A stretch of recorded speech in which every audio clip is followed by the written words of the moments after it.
Assalamu alaikum, family, peace, healing, and light, and welcome back to another episode of Healing with Angelica's podcast, where we discuss all things healing. And if you are new to the show, welcome, beautiful souls. On today's episode, we have my brother Willie Muhammad, joining us today as we'll be discussing today's topic: breaking barriers, building bridges through conflict resolution.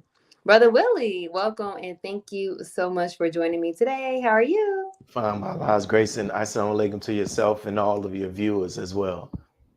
Yes, praise be to Allah. Thank you again for joining me. And for those who may not know who my brother Willie is, do you mind letting our audience know just a little bit more about Uh, you? I'm the striving student minister of Muhammad Mosque number 46 in the city of New Orleans, Louisiana, which is also known as the Crescent City. So that, and in addition to that, I guess I'm striving to be a brother.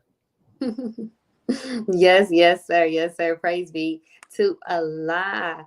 Now let's get started on today's episode: breaking barriers, building bridges through conflict resolution. I'm so excited to be talking about this subject.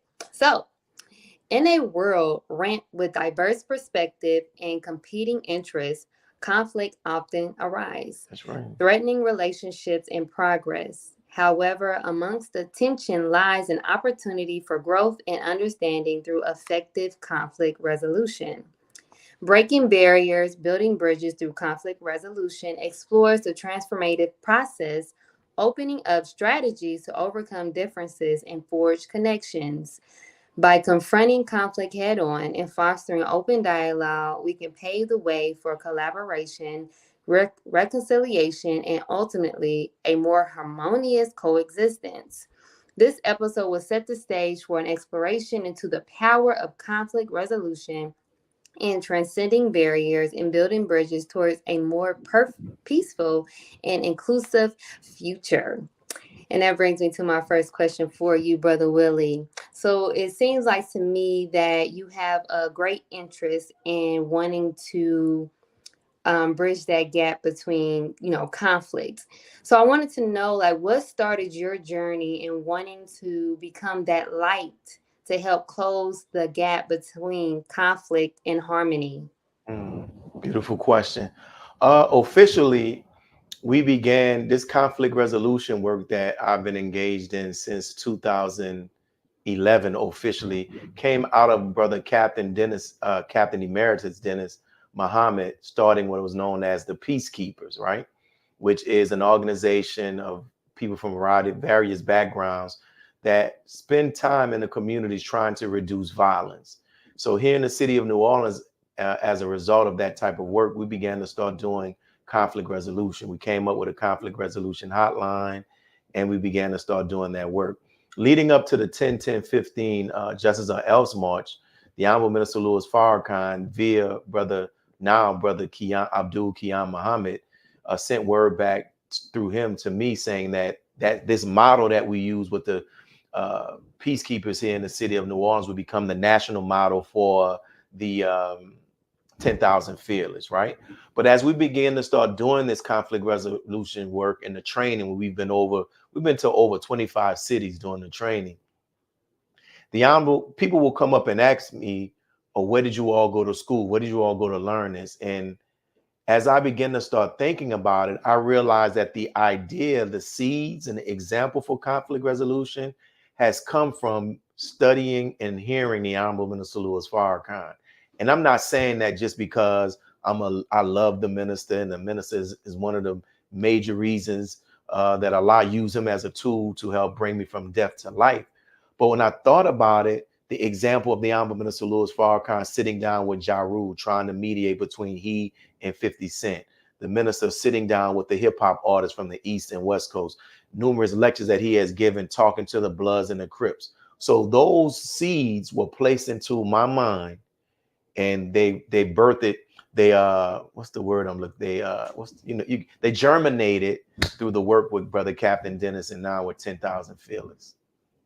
Oh my gosh, that's so beautiful. Just even how those little seeds was implemented, just seeing the work of the minister Mm-hmm. trying to close that gap between the the beef that we had seen, and there is beef now, but beef between the music industry and stuff like that, to give us a way to how we can go internally and amongst ourselves to bridge that gap. So I love that. Praise be to Allah. Do you guys still have that hotline?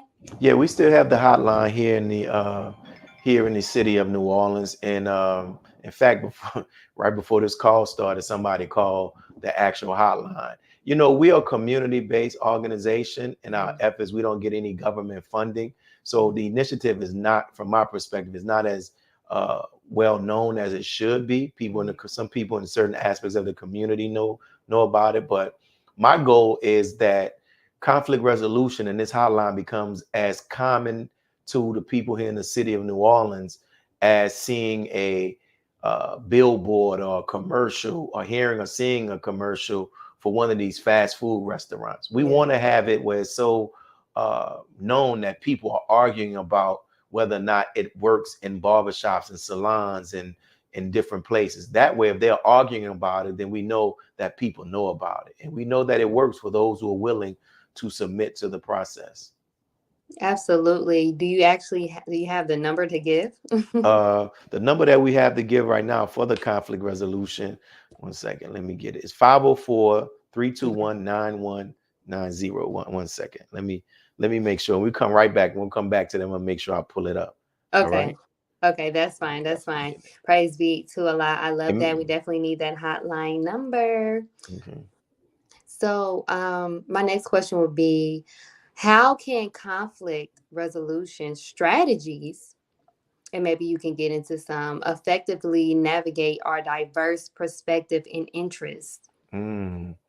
Conflict resolution, one of the major parts of conflict resolution, sister, that we're realizing why conflict exists in our community, I'm looking for this flyer, is oftentimes we're not doing something simple. Like you mentioned about how we still having conflict in the hip hop community now, where we just saw the conflict between Drake and Kendrick Lamar. And at one point it was J. Cole got into it. But if you go back and look at that, these are people who, prior to this this conflict, the masses who follow them in hip hop believe that they knew each other. But what is taking place is that what is taking place that people are not doing is not a simple call, a simple conversation is not taking place. And in the absence of a conversation, people begin to start forming these different thoughts. And then when the conversation is not taking place, we don't get the opportunity to hear another person's viewpoint about an issue, right? So when if we don't talk, so now I can sit in my mind, in my thoughts, along with the different voices and opinions and perspectives from people that's around me, telling me how to view something someone said or what somebody did. But if we went straight to it and had an actual conversation where I can actually ask somebody, what did you mean when you said this in this song? What did you mean when you do that? And we're not doing that. Even when we saw with J. Cole, you know, he came out and he apologized, but I was hoping to hear that he said a part of this apology also came as a result of he and Kendrick Lamar talking. You mean to tell me that they can't get in contact with each other? People who were once on a song together, perform together, and what is not taking place is communication. I just found the number. The number is 504-321-3190. And that's the telephone number that we have, 504-321-3190. So when we sit down, people get the opportunity to do what they have not been doing, which is listen and begin to do what the Honorable Minister Louis Farrakhan talks about in the study guide when he says, walk in the moccasins of another individual. Walk in the shoes of another individual. And I love that. It also takes me back to just closing the gap. I always go back to that book. It was so inspiring and insightful, just the way that, you know, he really, really dived deep into his walk and his journey and what he was actually going through. So just being able to actually, like you said, just make that call. So many things can be resolved with us just making that call and just reaching out and just asking what's going on, how can we fix this. And I know a lot of the times before I joined the nation, a lot of the times, I did just assume Mm, things. The Quran tells us not to do that. We definitely shouldn't go off assumption. So mm, I believe a lot of the conflicts also rise from just having this assumption or this perspective that this person feel this way or that way, and not actually gaining clarity. mm. So I definitely shoot for that. Now, I also want to know, like, how do you believe culture differences impact conflict resolution approaches and outcome? It can, because in regards to culture, culture affects how people see things and how people handle stuff, right? Mhm. So in regard to, like, I've heard of some people from, let's say, from some Caribbean countries, right? And some people talk about how some of them can be very aggressive, right? Think about, like, you find some people from different coasts in America, in black communities, or from different cities that are known to be kind of very aggressive. So when you understand it, and I'll give you a real life example. There was a gentleman who was from the East Coast. I'm not going to say the city. He came here to the city of New Orleans, and he worked at the same place in the same network that I work in.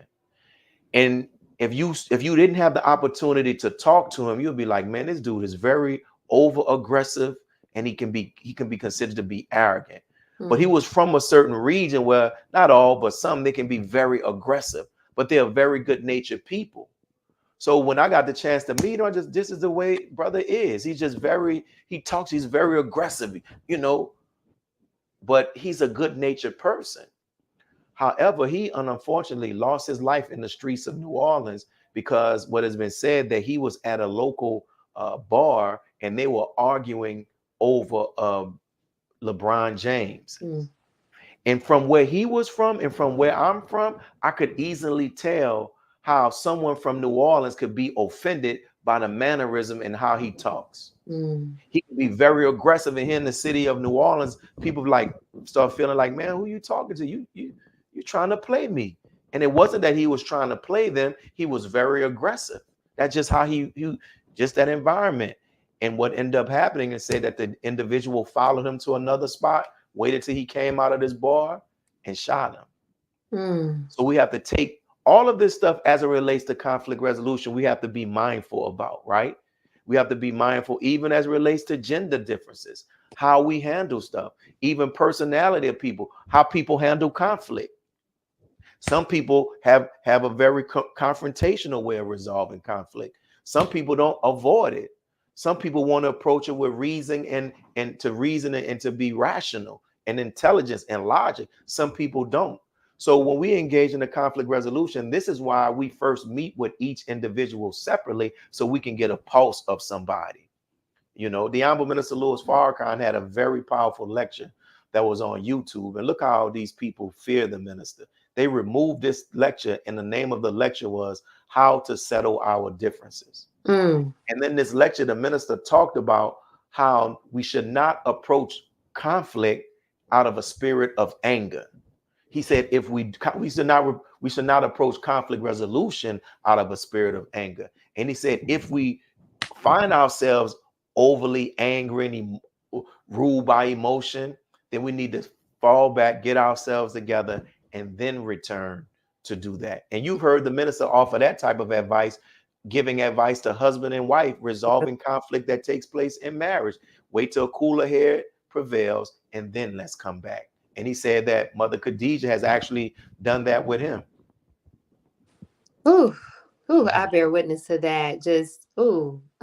It also takes me back to Minister Ishmael actually did a interview. I think it was on a master call a few years ago about I think he actually did something about settling the differences and how important it is that we kind of check our own energy Mhm. before we um, approach a conflict. Now, you kind of brought up something earlier, and I want us to go a little bit more in depth about it. Um, why is it important to see the view to see the view of the conflict on the other person's side you are in conflict with. It's important because we can always be wrong. None of us are perfect. You know, one time I was at the dinner table with the Honorable Minister Louis Farrakhan in his hotel suite in Los Angeles. And the minister had something, a little debris coming from his nose. And his secretary signaled to him, sliding him a napkin. And the minister wiped his nose and he turned around, he thanked her. And he said, brother, that's why we always need someone around us who will look out for us, right? And he made this point. He said, the eye is not made to see inward, is made to see outward. And he said, sometimes there are things about ourselves that we don't see about ourselves. So one of the benefits of that is when we look at it from somebody else's viewpoint, we can see why they may be offended. And then when we look at it from their viewpoint, we can explain to them, I can see why you are offended. But this is what, when I said that, this is what I meant. And this is what I intended. And I did not mean to offend you. But being able to hear from somebody's mouth that I understand it from your perspective, that shows that we value what they say and we value their view. It don't mean that it is right, but at least we removed ourselves and humbled ourselves to look at it from somebody else's perspective.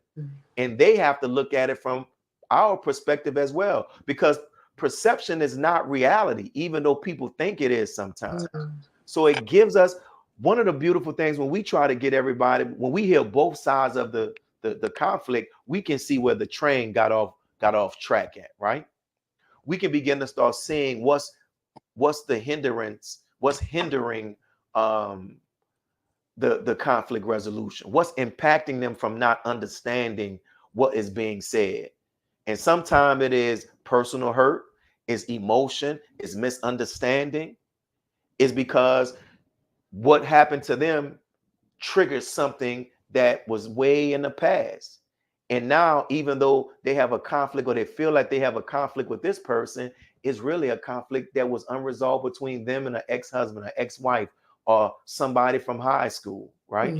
So it helps us to be able to see and see that that I could be wrong. Let me look at it. And it puts us in one of the greatest states that we can be in, which is humility.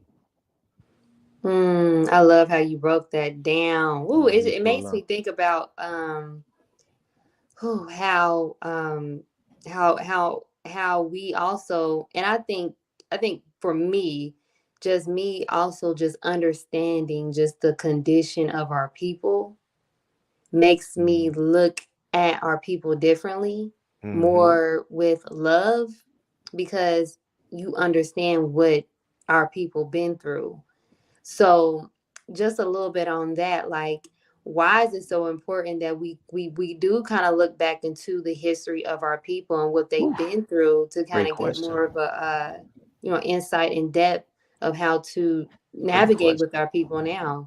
Great. And listen, okay, great question. I got to jot this down so I don't forget this. Right? That just came up on my mind. If we go, and all of those who are watching, because as members of the Nation of Islam, we need to understand this too, because some of us have allowed the savage behavior of our people and the violence that we see being enacted against one another. Some of that is causing us to forget that our people are victims of a certain illness that has made us sick. We complain about the killing, but if you look at the word kill, K-I-L-L, if you drop the K, you get ill. There's a sickness. We're killing each other because we have an illness. So when you go back and look at the lawsuit that we filed against the ADL and those others, when you read our position, one of the tenets of that lawsuit is we're telling them, by you labeling us falsely as anti-Semitic, you are hindering our work of healing our people who've been affected by the white supremacy. It's mentioned several times through the lawsuit. A part of our theological belief is that our people act the way that they act is because they are being used as tools and slaves by Satan. And check this out. Look at the Christian theology. The whole reason why a Messiah is expected is because of what happened allegedly over 6,000 years ago with Adam and Eve in the garden. So what we're saying, I was on a show one time and his white conservative radio host said, Mr. Muhammad, why is there so much killing in the black community? I said, that's easy. It's because of the institution of slavery and the seed of self-hatred that was placed in us. And he said, oh, Mr. Muhammad, there you go, Minister Muhammad. You all want to blame the white man. I did my research before coming on the show. I said, aren't you a Catholic? He said, yes. I said, don't you believe in the concept of the original sin? He said, yes. And isn't the original sin that said what Adam and Eve did allegedly in the garden 6,000 years ago has caused, it affects mankind today? He said, yes. I said, well, how can you believe that what somebody allegedly did 6,000 some years ago can affect the world today, but what our people experienced a couple of centuries ago can affect us today? As soon as I dropped that point, he hurried up and went to break, and that was the end of that interview. So it does impact us. And we are not saying that to make an excuse. If you go through the scriptures, through the book of the New Testament, you never see Jesus blaming those who he came to cast the devil out of. Jesus' target was always Satan and the thing that possessed them. So for those who believe in, if you don't understand what we're saying, we're basically saying our people are possessed and they're possessed by the devil. And that's what we're trying to cast out of them. Whew. Drop the mic. You broke it down. Praise be to Allah. Praise be to Allah. And if you are all enjoying this episode just as well as I am, please, please, please show your support by texting the word donate to 937-313-2466 today to help sustain future episodes just like this. Also, if you are enjoying all of the episodes on the broadcast here on CTG Broadcast, please show your support as well by donating today. Information to donate will be shown on your screen below. I love you all. Now let's get back to today's fire episode. Wow. Breaking barriers, building bridges through conflict resolution with my brother Willie Muhammad. Wow. You went so in depth on that. Praise be to Allah.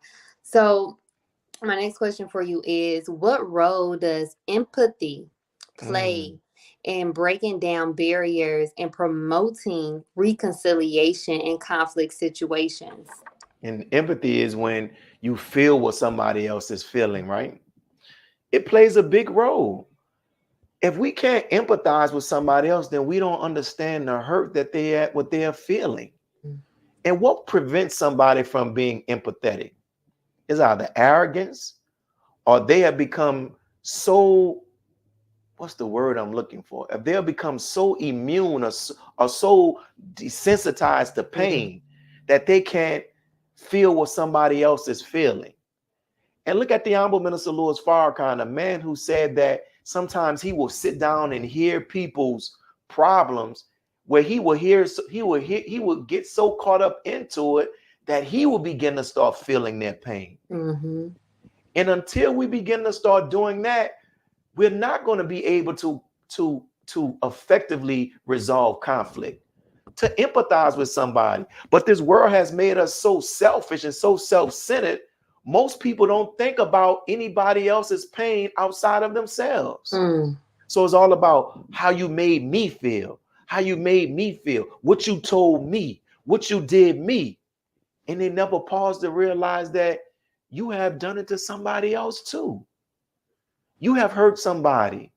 You have done wrong against somebody. So if we can acknowledge that, shouldn't that give us a spirit to say, let me humble myself and ask for the mercy and the grace that somebody gave me, that I can that I can give it to somebody else?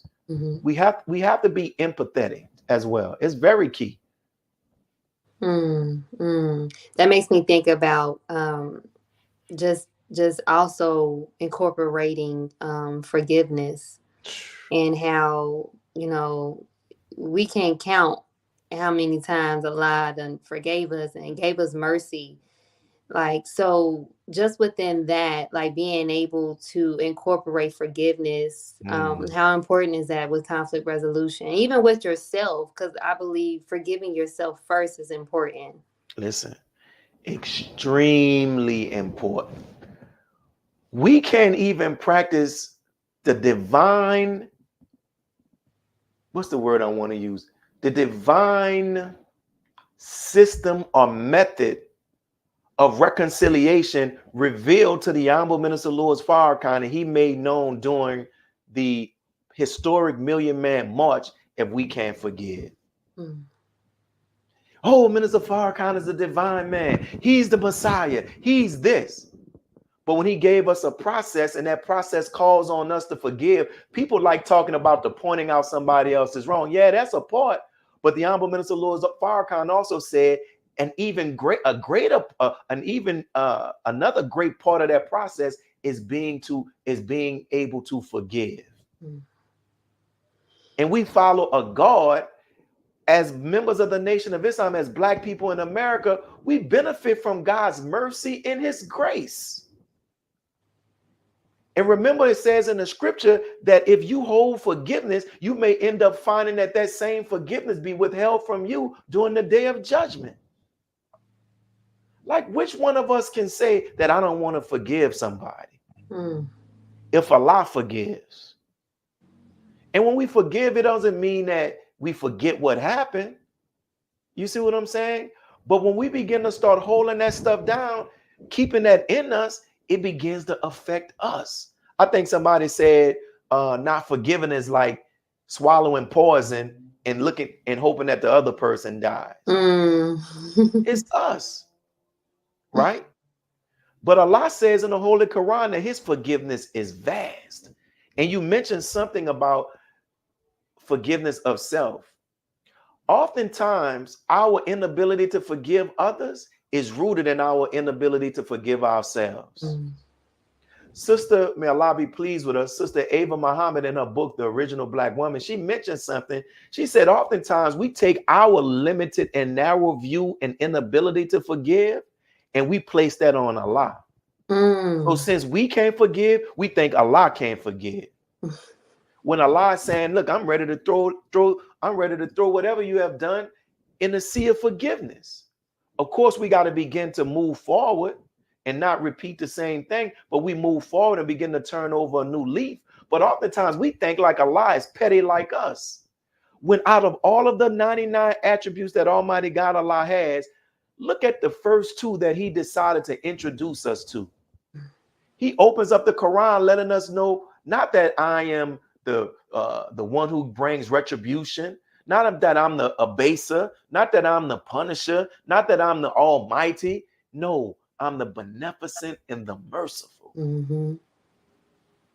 And that's an attribute that we say every time when we say Al-Fatiha. And it's in the Al-Fatiha, which is called the key. So what role does beneficence and mercy has to do with accessing the kingdom of God? And I'm close on this point. Think about this. Think about the story of Peter, right? Peter was Jesus's right-hand man. And Peter, when it came time for Jesus to go through what he did, Peter did not have the strength and ended up denying his teacher, the man that brought him from life to death. Not one time, not two times, but 3 times. Imagine how he looked the next day when he woke up, how he looked in the mirror. All this stuff this man taught me, I couldn't even answer a young girl who said, aren't you one of his disciples? I couldn't even say, yes, I am. But look at Allah's forgiveness. The same type of man that made that great mistake, he's the same man that in Christian theology, they say Peter is at the gate determining whether if somebody's going to enter the kingdom of heaven or be sent to hell. Look at God's forgiveness. That's why we can't judge anybody. We might have our judgments, but we can't put no final period on somebody else's life because we don't know what God is going to do with them. And here's another thing. we don't even know how their shortcoming in their fall is part of their development and growth to be what God wants them to be. Look at the Honorable Minister Louis Farrakhan. He credits his fall for helping to make him who he is today. But what if somebody would have judged him? Brother Minister, you didn't stand up when the nation fell. But what he learned from that helped to build the nation that we have today. Forgiveness is key in forgiving ourselves. Why can't we forgive ourselves? Like, what sin have you committed or we've committed that we can't forgive? We ain't out here, we ain't do more dirt than what the white man has done and is doing. We ain't have the audacity to go and alter the Bible and tell people lies about the reality of God. You mean to tell me God can't forgive us? He can. We have to access that forgiveness. Ooh. Ooh, drop so many seeds. Oh my gosh. Praise be to Allah. Praise be to Allah. Wow. So my next question for you is, oh, where did it go? Right here. How does digital communication platforms, quote unquote, social media, impact conflict resolution efforts in modern society? Listen, they've done articles, and your audience can go and read this, how much of the conflict that we see taking place in Chicago starts on social media. Much of the conflict, I deal with young people, much of the conflict that we see taking place in the school systems starts on social media. One of the limitations of social media is that you can't pick up a person's tone, their spirit, by what they type.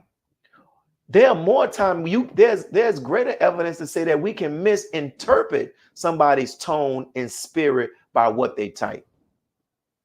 There's no replacing of having a conversation to feel the person's energy to actually see, oh, this is what they meant. So it does. I just always find it interesting. We're talking about social media, how people go right to social media with their beef and how they feel instead of picking up the phone and talking to somebody. They make these posts. Yeah, such and such is hating on me, die in your envy. Well, if you can sit there and type this long paragraph, why not go and call the person and find out? Because we lack the skills, and oftentimes we lack the courage. And that is I think that is really a big issue amongst the younger generation, the younger community, and hence of conflict resolution. And some of the conflicts that I believe I see don't really even be conflict, However, we found this sense of security in going to social media platforms in order to express ourselves or express the issues that we may have with others. And that brings me back to just thinking, why is it so important when it comes to conflict resolution that we also find a sense of, I want to say, our spiritual self and connecting to God in order to help us through resolving certain conflicts?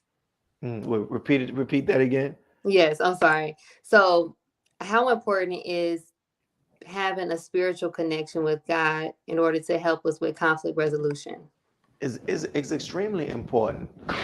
It's extremely important because, one, and connected to with the name of your show, Healing with Angelica, right? Did I pronounce that right? Angelica.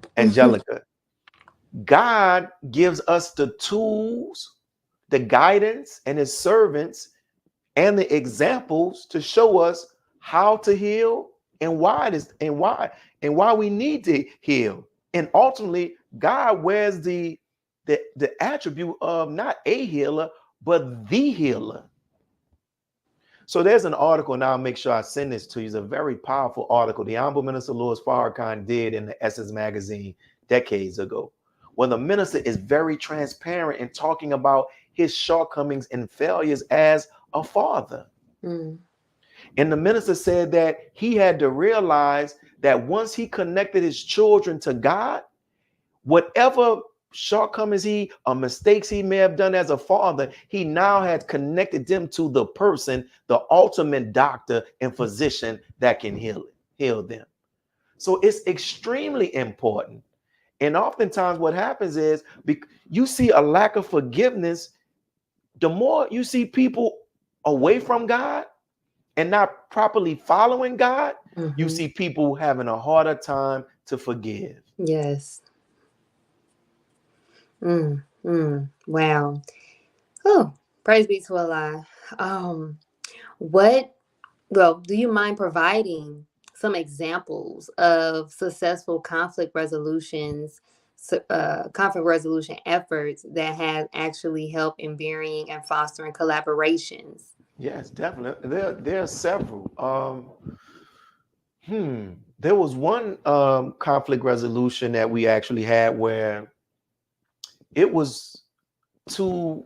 It was these group of children had teenagers got into a little altercation, and then one group of teenagers came back with sticks and all other type of weapons to go and confront this other group that they were fighting. And the mother of that group was like, how dare they come to my house with that? And now she began to start would begin to start feeling a certain way toward the mother of this group. But when we brought them together, the mother of the group whose children came outside of this home said, I had no idea my children even did that. See the benefit of coming together and having the benefit of coming together and having discussion. You begin to find information out that you didn't know, and it helps to bring our perceptions to a more realistic thing. That it's just that simple. Sounds like to me just that simple, just coming together and talking. The importance of effective dialogue. So wow, that's beautiful. I know a lot of the times we're seeing just a lot of violence being used in resolving conflict. And us in the nation, we don't condone, of course we don't condone violence and or weapons. So that brings me to my next question here is, in what ways can conflict resolution techniques be applied to actually address the systematic issues such as social injustice and equality? It can be,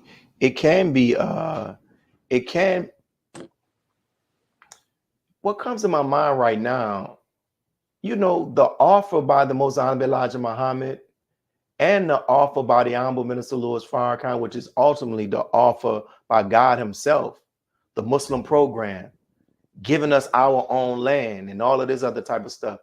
That's Allah trying to let's resolve this conflict with them, giving them the opportunity, right?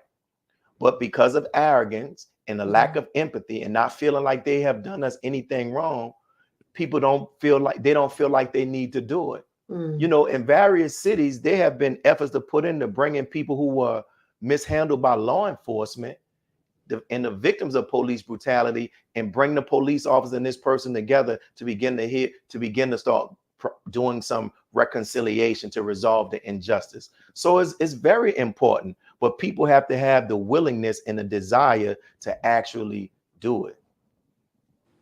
And they have to be humble, and they have to have, be void of arrogance and ego, which blocks conflict resolution. And they have to be healed themselves, because remember it says hurt people hurt people. And that takes me to just why important self-love is, why loving yourself is first key, first self then others, right? So for me, it took me getting to know who I am and understanding who I am to love myself, so I won't inflict the pain that I've been through onto others. And I know we talked about this during the show, but just to give more of an in-depth, just how important is us turning to ourselves and loving ourselves, so we won't conflict the pain that we've been through onto others. Why is that important? Or could you dive deep into that? is, I mentioned today where when it says, love ye one another, even as you, or the Most High Elijah Muhammad said that the principle, the founding two principles of all religions is do unto others as you would have done unto yourself, right? We can't even do that if we don't know ourselves. Mm. We can't even do what Jesus said, love ye one another, even as I have loved you. If we don't know ourselves, we can't love ourselves. So that is important. So what Master Farad Muhammad brought and what the Most High Elijah Muhammad and Honorary Minister Louis Farrakhan have been doing by teaching us to know ourselves, and in knowing ourselves, we grow into love ourselves. And the Most High Elijah Muhammad said that when you begin to start growing into love of knowledge of yourself and loving yourself, your interaction with other people begin to be more peaceful and more harmonious, more of harmony, right? Rather than tense feel. Like I said before, when we begin to start working on ourselves, one of the things that we begin to start doing is we begin to start getting a handle on these triggers that we didn't know about. That's one of the things. So knowledge of self is not just knowing that we're the original Black man and woman of the planet Earth. Knowledge of self is knowing our God side and even that devilish side, that black germ and that brown germ, and then begin to start going to work with the weakness of self. So it no longer triggers us. So then we can really rise above emotion to the thinking of God. How can we rise above emotion to the thinking of God when we don't even know our triggers? Ooh.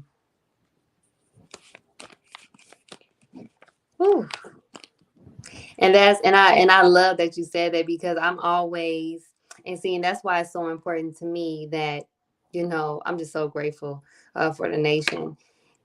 Just being able to get to know myself, I'm able to actually stop myself ahead of time before I react.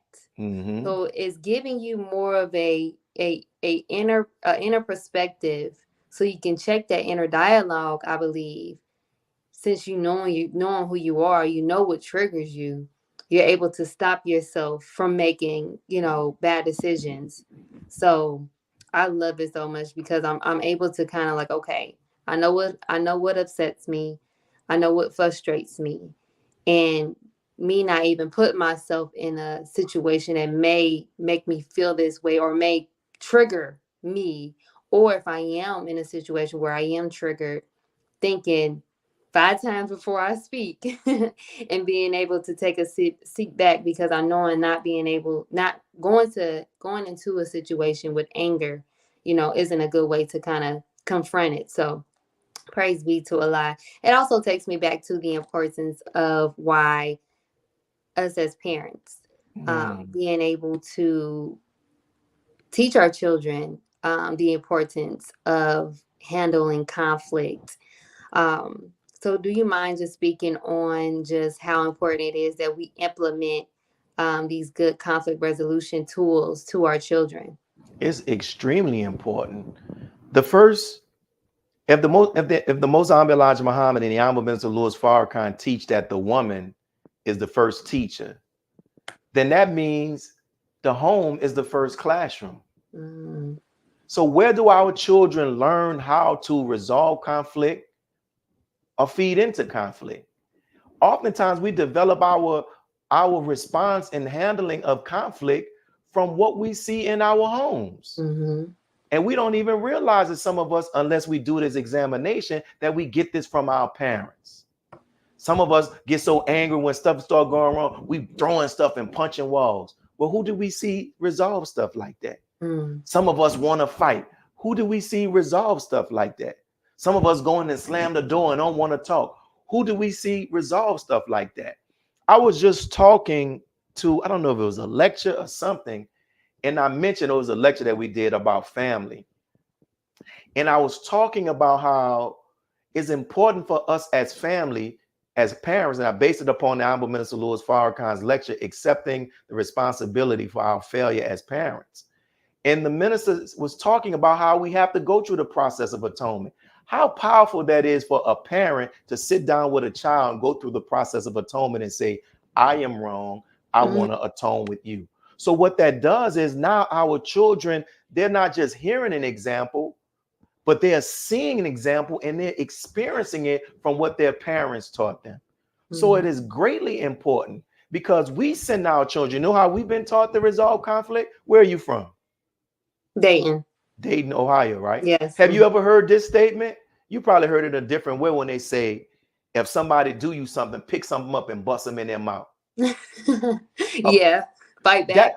Fight back. That's our conflict resolution. Yeah. Now you in Dayton, Ohio. I've never been to Dayton. How have you heard the same thing? And I'm way in the South in New Orleans. You see? So we end up passing down these poor examples of conflict resolution, and now we're surprised that our communities are filled with blood. Ooh.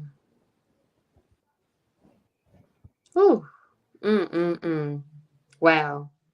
And that just makes me think of just how easy it is that how much of an influence that we have just not even being able to confront situations, and we take on these habits. A lot of the times, I believe that, we really become a duplicate of what we've been shown, the environment that we've been in. And until we're able to address that within self, then that's how we'll be able to heal. So I love that.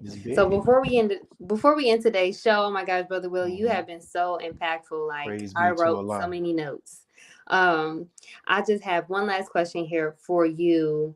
What advice would you give someone that is having a real hard time trying to actually address a conflict with someone who doesn't want to resolve it?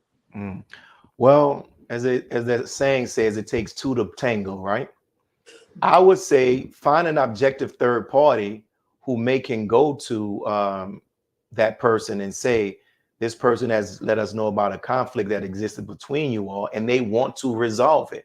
Conflict mediations are not meant just to have a conflict to go and sit at a table so I can read somebody and not want to resolve it. So maybe if somebody hears a third party coming and saying this person reached out and they want to resolve it, they want to get past this, maybe that will help.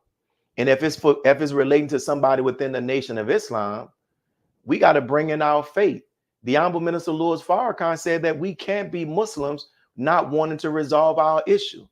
How are we going to be talking about standing between the gangs and guns, and we don't want to stand between a misunderstanding between two people who say that they believe in Allah coming in the person of Master Farad Muhammad? So then once we offer to resolve a conflict with somebody, and if they reject it, now the responsibility is on them. We've done our part. Now it is on them. The weight is on them because we've reached out to them to say, let's begin to start putting this healing.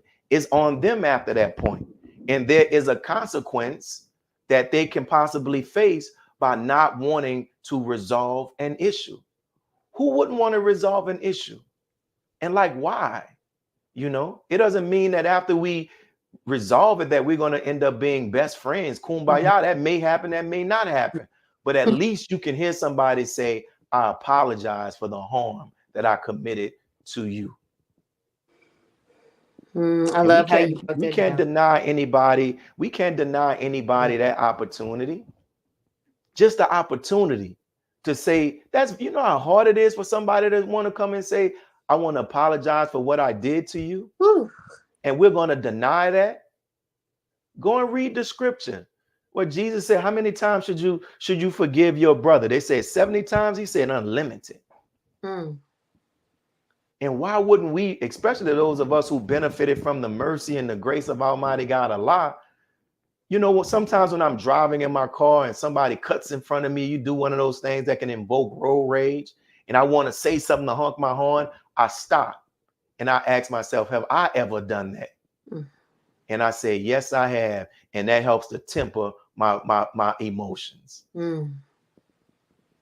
So for those who are watching that, ask yourself, what about the people that you have offended and you wanted forgiveness? How did it make you feel when you were given forgiveness?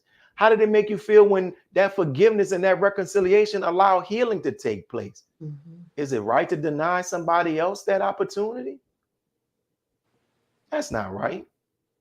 When we serve a God who first, we say that the black man is God and the black woman is God. The God that we know first introduced us to beneficence and mercy. So we want to be God, but we're going to leave out those attributes. Something to think about. Wow. Praise be to Allah. Brother Willie, I just want to say thank you Praise be so to Allah. much for joining me today to discuss this amazing topic, a topic well needed, especially in this time. Breaking barriers, building bridges through conflict resolution. I would also like to thank my amazing audience and Healing Tribe for joining us today. I pray that this episode was informative, valuable, and healing to you all. Also, be sure to share, like, follow, and subscribe so you don't miss out on any upcoming episodes on any of your favorite podcast station. Closing the Gap broadcast on Facebook, CTG broadcast on YouTube, and Healing with Angelica podcast on Facebook and YouTube to help get this message of healing to those that are in need. Give me a moment here. Also, if you are ready to start your healing journey and don't know where to start, Healing with Angelica is here to assist. If you're ready to get started on your healing journey today, just text the number READY to 937-313-2466. Information will be shown on your screen below, including our Healing Tribe merch as well. If you are interested in any of our Healing Tribe merch, just text the word TRIBE to 937-313-2466. Also, a friendly reminder that any purchase that you make is to help to sustain and support Healing with Angelica. So just keep that in mind. Brother Willie, before we end today's show, do you have any closing remarks for our audience today? I mean, I'll close as what the Most Honorable Elijah Muhammad said about the Honorable Minister Louis Farrakhan. When you hear him, listen. When you see him, look at him. Where he tells you go. Where he tells you to stay away from, stay away from. If we want to heal, we have a man that can tell us who's been hurt, who shared with us how he has overcome pain from what he experienced in New York and the fall of the Nation of Islam and dealing with envy. He's here before us, not for us just to say, oh, look how patient the minister is. And then we don't work on our patience. Look how the minister sits and he listens, but we don't sit and listen to one another. He's here in our midst to be an example and a guide. Let's take advantage of his example and his guidance. Thank you. Yes, praise be to Allah. Thank you again for joining me today, Brother Willie. And thank you all for joining us today. And we leave you all as we came. Assalamu alaikum. Peace, healing.